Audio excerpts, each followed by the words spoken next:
दूसरा बादशाह जोड़ा दूसरे पासे का उन्हें रिश्ता मंगया सी ना को रिश्ता ना दिता, उन्हें दरिया रोड़ दिते। दरियावां की वजह तो फिर गर्क हो गया। कवर कड़ी दिया विचों बर्तन इट्टां और वैसे भी चीज़ां निकलदियां ने। अस्सलाम वालेकुम नाजरीन, मैं हूं आपका मेज़बान हंज़ला आसिफ और आप देख रहे हैं नया पाकिस्तान।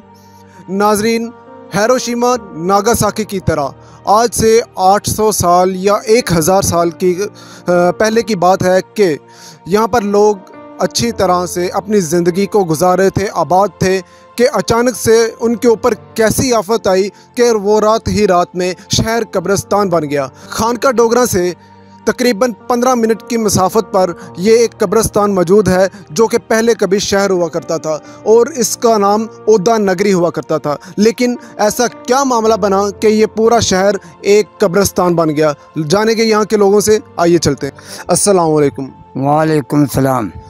अच्छा, हमें ये बताइएगा कि ये एक शहर था जिसका नाम ओदा नगरी था, इसको क्या मामला बना, कैसे ये लोगों को कब्रिस्तान बना दिया गया? यहाँ पर लोग जो जिंदा थे वो रात ही रात में मुर्दा हो गए, क्या वजह थी? ये बादशाह की लड़ाई हुई। दूसरा बादशाह जोड़ा दूसरे पासे का उन्हें रिश्ता मंगया सी ना को रिश्ता ना दिता, उन्हें दरिया रोड़ दिते। दरियावां की वजह तो फिर गर्क हो गया। अच्छा, यहाँ पर बताया जाता है कि जो लोग रहते थे, इनका जो राजा था, उनसे दूसरे राजा ने अपनी बेटी का या बेटे का रिश्ता मांगा था, तो बादशाह ने, यहाँ का जो राजा था, उसने इनकार कर दिया कि मैं अपनी बेटी का या बेटे का रिश्ता आपको नहीं दूंगा। और उसने उस गुस्सा में आकर इसकी सज़ा तमाम यहाँ के इलाका मकीनों को दी और यहाँ पर जो दरिया गुज़रता है करीब से, उसका पानी इस इलाके की तरफ बहा दिया और रात के वक्त ये हमला हुआ और दरिया का पानी जो है इस तरफ बहा दिया गया और लोग सब के सब उसमें डूब गए और मर गए। लोग जिनमें बच्चे भी शामिल थे, ख़वातीन भी शामिल थीं और बूढ़े भी शामिल थे, सब के सब एक ही रात में नागासाकी हिरोशिमा की तरह जो 1945 का अटैक था, एटॉमिक अटैक, उसकी तरह ये भी लोग एक ही रात के अंदर अपने आप को हमेशा की नींद में ले गए। अच्छा, ये बताइएगा कि इस वाक़या को कितनी देर हो चुकी है, कितनी देर हो गई है कि ये वाक़या पेश आया था? ये वाक़या को तकरीबन 800,000 साल इतना का वाक़या है।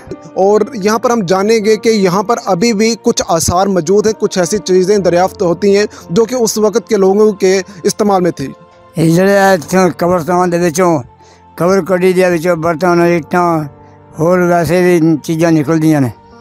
अच्छा, वो चीज़ां ਜਿਹੜੀਆਂ ਨੇ उस वक्त ਦੇ ਲੋਕਾਂ ਦੇ ਇਸਤੇਮਾਲ ਵਿੱਚ ਸਨ ਔਰ ਇਹਨਾਂ ਨੂੰ ਤੁਸੀਂ ਜਦੋਂ ਖੋਦਦੇ ਹੋ ਕਬਰਾਂ ਨੂੰ ਔਰ ਇੱਥੇ ਵੇਖਦੇ ਹੋ ਕਿ ਲੋਕਾਂ ਨੇ ਯਾਨੀ ਕਿ ਉਹਨਾਂ ਦੇ ਉਸ ਦੌਰ ਦੀਆਂ ਚੀਜ਼ਾਂ ਨਿਕਲਦੀਆਂ ਨੇ ਤੇ ਉਹ ਤੁਸੀਂ ਉਹਨਾਂ ਨੂੰ ਆਪਣੇ ਇਸਤੇਮਾਲ 'ਚ ਲਿਆਂਦੇ ਹੋ ਜਾਂ ਫਿਰ ਮਹਿਕਮਾ ਆਸਾਰ ਕਦੀਮਾ ਜਾਂ ਕਿਸੇ ਨੂੰ ਦੇ ਦਿੰਦੇ ਹੋ?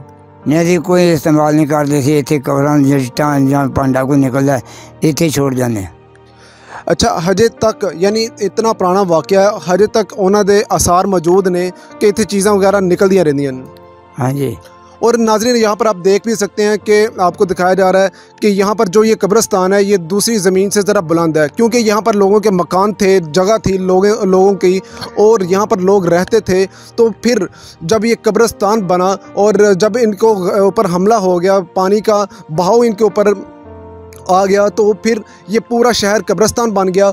और यहाँ पर जो जगह है अभी भी आज भी ऊंची है, क्योंकि यहाँ पर लोगों के मकान गिरे, जो लोगों का सामान जो था सारा का सारा गिरा और लोग इसी के अंदर दफन हो गए। और आज ये कब्रिस्तान है गांव छीना विरका का, जो खानका डोगरा से तकरीबन 1.5 किलोमीटर दूर है और वहाँ से 15 मिनट की मसाफत पर ये जो कब्रिस्तान है जो गाँव छीना में मौजूद है। और आज ये एक अवामी कब्रिस्तान बन चुका है और यहाँ पर कभी लोग आबाद हुआ करते थे, लोग रहा करते थे और आज इसको एक कब्रिस्तान की शक्ल दे दी गई है और यहाँ पर लोगों को दफन किया जाता है। जी नाज़रीन, जैसा कि आपने देखा कि ये एक शहर था जो कि आज कब्रिस्तान में तब्दील हो चुका है और ये एक आबाद शहर जो कि एक ही रात के अंदर वीरान बन चुका था। अगर इसकी हुकूमती सतह पर मज़ीद तहकीकात की जा सकें तो फिर इसके बारे में मज़ीद पर्दा उठाया जा सकता है और हमें मज़ीद मालूमात मिल सकती हैं। इसी के साथ हमें इजाज़त दीजिएगा और देखते रहिए नया पाकिस्तान। अल्लाह हाफिज़।